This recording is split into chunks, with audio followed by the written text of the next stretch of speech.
Probation and parole are very unique areas of law.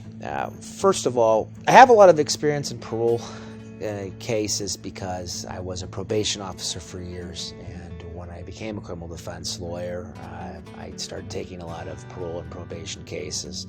A lot of times the mindset between the parole officer and the probation officer is very similar. I've always been able to communicate well with parole officers, and I just have a lot of experience doing it. For parole is actually found under the executive law.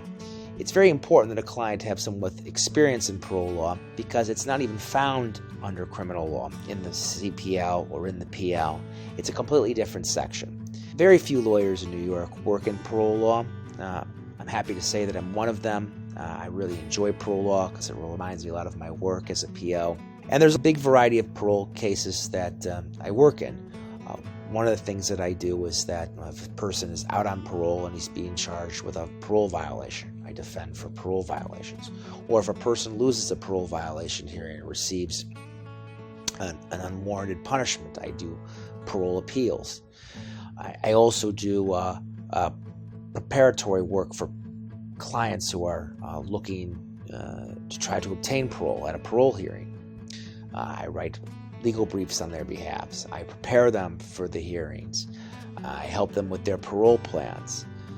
If a person comes to me and says, "Hey, I was just denied parole, can you help me with that?" then I'd write appeals to the parole appeal unit in Albany. If a person comes to me and says, "Oh, my loved one has had his parole appeal denied," we can take what's called an Article 78, or it's a motion to go to court to have a judge review whether or not the denial of parole was appropriate.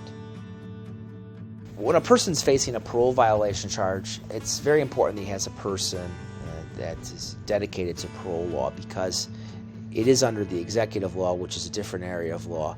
But also, the punishments can be so much more strict than if the person is in criminal court. Oftentimes, a person on parole will say, "I was arrested for a misdemeanor, but I think I'm going to win the case," or "I'm confident that it's going to be reduced, so I don't think my parole officer is going to do anything, or the parole judge is going to care much." Well, unfortunately, for parolees that are facing a parole violation charge, a criminal case can be dismissed and sealed in the defendant's favor, but he can still be charged with a parole violation. The reason why is because under state law, the government must prove its case beyond a reasonable doubt. But under parole law, the standard is much less. It's only by what's called a preponderance of the evidence.